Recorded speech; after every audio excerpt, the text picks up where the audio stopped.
Diolch yn fawr. Thank you very much for the warm welcome there now. First and foremost, my wife apologises for not being here today. She's been held on other duties this afternoon, so you've got the pleasure of my company for the next few minutes.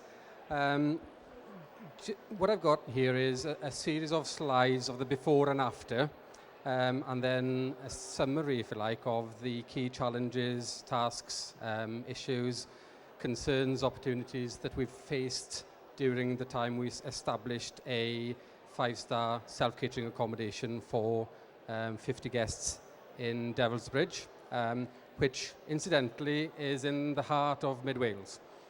So this is where we were in 2002 when we got married and started renovating what was then a farmhouse. So essentially, the background, my wife inherited 13 acres of an old farmyard, and you can see from the photos that I'll show in a bit the condition of the outbuildings and the farmhouse itself. So essentially we had an asset. We converted the house into a livable house for our family of 3 children, and then we had a dilemma of what to do, if anything, with a fairly large barn which is on the site itself. Overgrown, hadn't been used for the last 15 years when we took it on board, and this is what we faced. Undrained ground, not treated, an old traditional farmhouse there. And so we decided to look at tourism as the obvious use, alternative use to the property. And these are some photos of the clearing up operation. I'm not going to dwell on these, but this gives you an idea of how it looked before. We robbed Peter to pay Paul, so we robbed the barn of the slates and rebuilt the farmhouse back in 2004.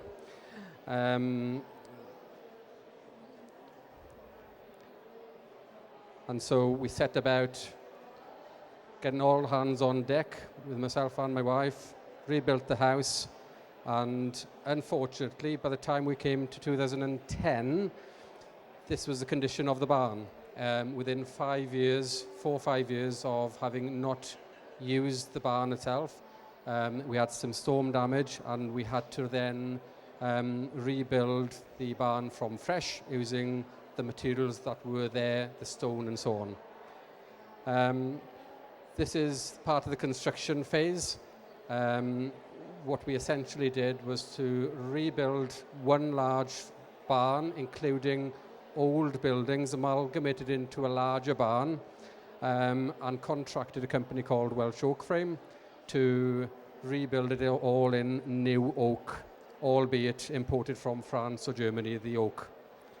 But essentially, we maintained all the stonework and as much natural material as we could, rebuilt it on exactly the same footprint, extended it a bit with the support of the local authority, and this is how it is today, essentially. One large barn, but we've designed it in such a way that it is subdivided into 3 individual houses, which provides us the option of letting them individually or as a combination as one for one large group of up to 38 guests staying here in one accommodation. I say 38. During the construction phase and the first year after opening, we found that the demand was such that people were asking for more accommodation. So we decided to move out of the farmhouse and make the farmhouse available as additional accommodation as well, to provide an extra 12 bed spaces, hence how we can accommodate 50 people in essentially 4 houses. This is probably the cream of the property itself. It doesn't look like that perhaps, but just as one hall which connects the entire building, allows us to do weddings, allows us to do functions, allows us to provide one large space for up to 50 guests to dine together. And so with the accommodation, which is spacious, this essentially ties it all together and allows us to do corporate events. So we've hosted the likes of Admiral Insurance Group, Sainsbury's and so on to do corporate business days. And you kind of think, Devil's Bridge, Aberystwyth, fairly central and fairly rural, out on the limb from everywhere. But if you look at the broader picture and if you look at the map, as I said before, Devil's Bridge is right in the smack bang heart of Wales. And if you look at a lot of these corporate organisations and people who have family scattered across the UK and Northern Ireland, actually Mid Wales is a very, very convenient central location to everybody. It's as inconvenient for everybody, but it allows everybody a central point of contact. This is how it is today. That's one of the lounges, just to give you a feel for the end product. This is one of the en-suite bedrooms. We were fortunate enough, Ellen Jones opened the place for us in 2016. And we've been fortunate to gain accreditation from the local authority building control for the quality of the build. What I've got here is just a list, really, of the key challenges that we've faced during the establishment of the business, and also some of these are relevant now. So, firstly, how do you choose which route to go down in terms of the use of the building? Putting a business plan together, identifying what to build. So we did a lot of market research. And essentially, my brief to the architect was, tourism is the key sector that we're targeting. We want it to be unique from everything else that's on the market. And so the architect said to me, so can you tell me exactly what building you want us to design, who your clientele and so on? And I said to him, it's easier for me to tell you what I don't want. So we then said, look, we don't want a standard self-catering accommodation which hosts a family of 4 or 5, because in my view, there's a glut of those self-catering accommodation out there and you're competing with 90% of the competition. So we don't want that. We don't want a hotel, because a hotel is a different scenario.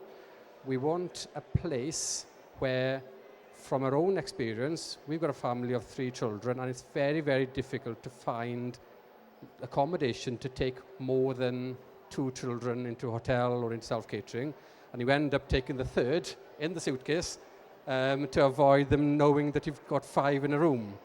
So we started off with our own experience of knowing actually there aren't that many places which have got capacity for large numbers in a room. And so that was the other element, was to provide a place for people to come for a reunion. Being somebody who's gone past the teenager stage, well beyond that, and having no social life because of business and work commitments and family commitments, the trend within the UK at the moment, and we spotted it a number of years ago, was that people are looking for family time, friends time, and a place, actually, not necessarily to go and sunbathe in the sun, but a place where people can come together, whether they're family, whether they're friends, whether there's special occasions, whether it's special 50th, 60th, 70th birthday occasion, whether it's a wedding celebration. And so it is providing a template for people to do that. With that, there's a challenge because there aren't many examples of such a setup that we were looking to provide. We couldn't provide an architect or our bank with a template of a carbon copy of another business setup that we wanted to follow. So it was thinking outside the box and being confident that there was a market to it. Planning permission, as always, is an issue. We engaged very early with planning, and to be fair with the local planning authority, they agreed for us to rebuild a new building on the footprint of the old, but to bring in a number of dilapidated buildings into one. So essentially the criteria was as long as the whole building does not exceed the total floor space of all the individual units that were there, and it's in keeping with the local environment, then we attracted support. Finance, another issue. If you think about back into the 2007-8 period where there's a financial crash, all the banks really reluctant to lend to businesses, let alone new start businesses. And all the high street banks at that time, when we were looking to raise finance to build it, were saying no, because of three key sectors that we were sort of dipping into. One being a new start, high failure rates. Secondly, tourism industry, uncertainty about how people would have disposable income. And thirdly, we're in the construction industry, because this is a total new build, essentially a fairly large construction project, which essentially cost us about £1 million to put up. We were fortunate. We attracted some funding from the Welsh Government. We obtained £50,000 of grant towards the investment, which essentially is a small proportion of the overall project cost. But what that allowed us to do was to go to prospective lenders and to say, look, the Welsh Government, the Tourism Department have got faith in what we're looking to do. It hits the tourism strategies, and as a result, banks, lenders had some confidence that actually we were on the right track. But in the course of the first year, I must have put together probably 50 or 60 cash flow forecasts, changing, updating, looking at mortgage options, looking at asset finance options. We've installed a boiler, which is a biomass boiler, which attracts renewable heat incentive payments, albeit at a higher cost. But essentially what that means now, with receiving RHI payments, that covers the fuel costs for us. So essentially we're running the place for free, apart from just finishing off paying the capital costs of the equipment. And that RHI scheme will last for another 16 years, now being four years into that. So it will pay dividends going forward. Our overhead costs will be reduced. Especially heating a large property like this will cost us about £15,000 to £20,000 of heating bills a year. And that's not including electricity. So finance is a very, very big bear, especially pre-trading. Building contractors, in hindsight, I did a lot of work myself in terms of the preparation of the site, up till getting the builders in to do the skilled work. In hindsight, it would have been a project worthy of subcontracting on a turnkey solution. Even at a higher cost, we'd have finished it quicker and we'd have had less hassle. But financially, we wouldn't have been able to do it. So there's a lot of hard work gone into putting a lot of time into this ourselves as well. Establishing the business, we started marketing the venue and sold bed spaces a year before we opened. So it is a pretty daring thing to do, because we all know with building works that they can be delayed. But essentially we just about managed to get the place ready. We were brushing the builders out through one door and we were getting guests in through the other door. So having good building contractors is crucial, as well as ongoing service contracts. When we speak to banks and more professional companies, they will ask which suppliers, which service contractors do you have, electricians and plumbers? Well, we do it ourselves, or we get somebody in on a one-off occasion. So that's something that we're wary of going forward, is that reliable service to get the heat back up working or get the power back on. If you've got 50 guests in and they're having cold showers, you'll soon hear about it. The other thing, maintaining employment during and after the establishment. It is hard work cleaning and preparing beds and keeping the place to a high standard, because if you dip with those standards, you will soon get reviews which will push you down the Google ranking, which will put you sort of your TripAdvisor and your Booking.com down. So we took the decision, even though we are in the first year not busy every weekend or every week, we took the decision of employing part-time housekeepers on a regular 2-day week basis, even when we didn't need them, because they are the backbone of the business. If you haven't got housekeepers, and it is hard work and they are hard to come by, you can't get the place ready for the next turnover, especially when you've got checkout at 10 o'clock in the morning and people checking in at 4 o'clock in the afternoon with 40, 50 beds to change. Maintaining work-life balance.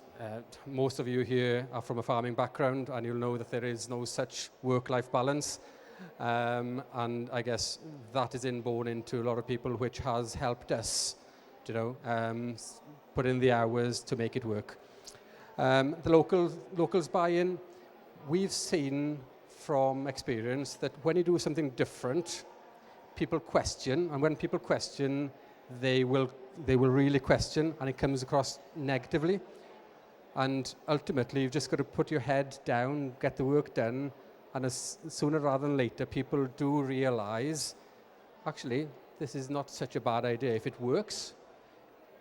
When you've got 50 people heading down to the local pub, having a meal each, using the local train, spending in the local shop, and so on, people realize, actually, there is wider economic benefit, and as well as providing catering opportunities, laundry opportunities. So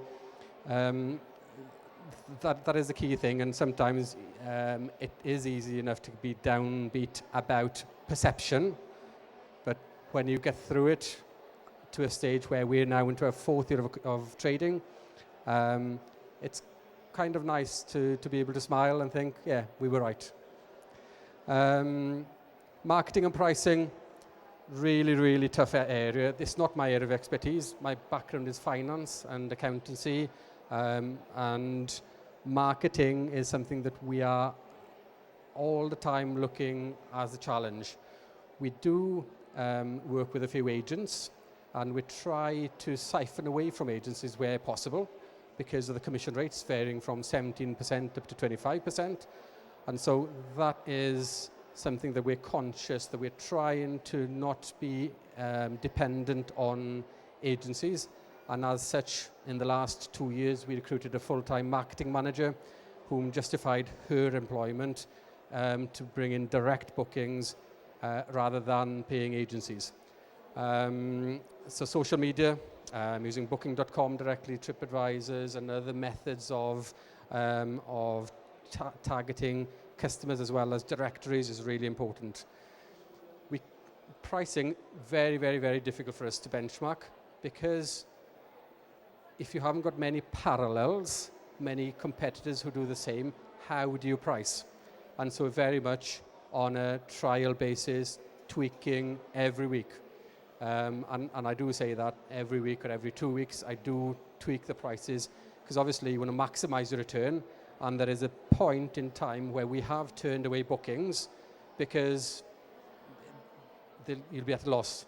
So we'd rather not be at a loss with a booking than to say, we've had a booking for that weekend. There is absolutely no point. But it's getting to that pinch point where you're trying to keep the right client base with the right attitude towards looking after the place, as well as making sure that you're generating sufficient profits to plow back into the business. And this has been our biggest challenge, is to get the pricing right and the marketing right. And I dare say we'll be dabbling with that going forward. Occupancy rates, at the moment, in the first 2 years, we were about 35% for the first 2 years. And by the 3rd year, we were up to about 55%. This year, this calendar year, we're hitting about 70% this year. Next year, looking forward, because of the large groups that we attract, first and foremost, people book a year in advance. We're around about 33-34% booking levels for next year already.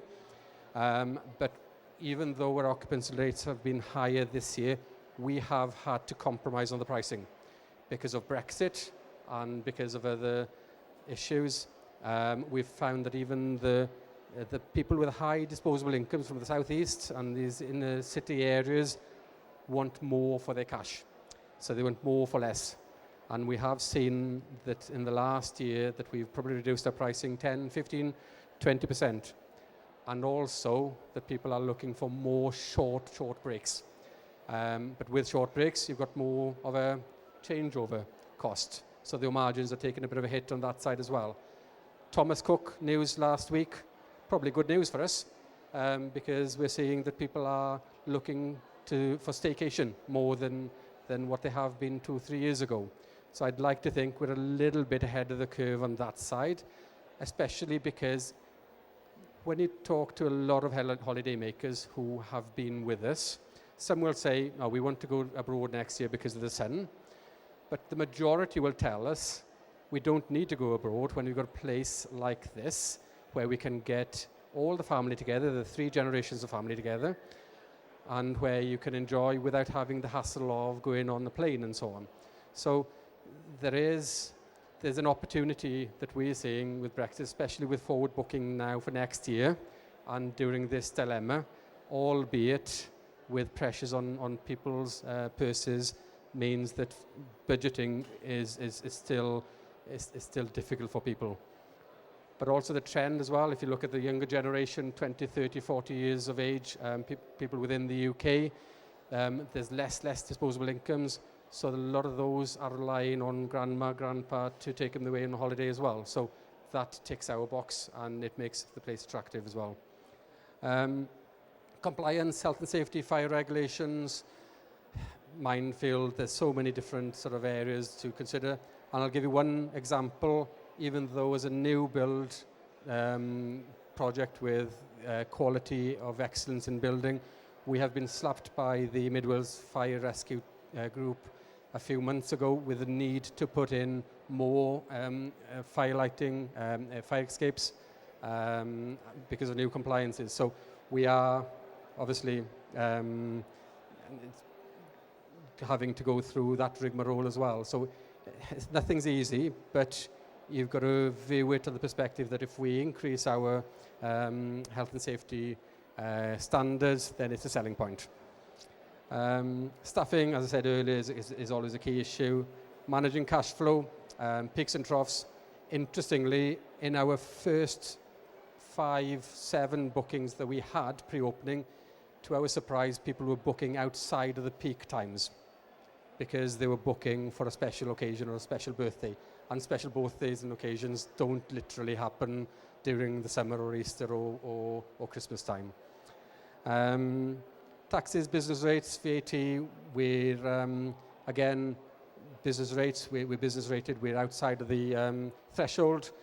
VAT, we're registered for VAT, so if you get a booking that is commission orientated as well as having to charge VAT, 40% of that is gone. So thinking of those scenarios and the tax over and above that is really challenging. Okay, that concludes the presentation really.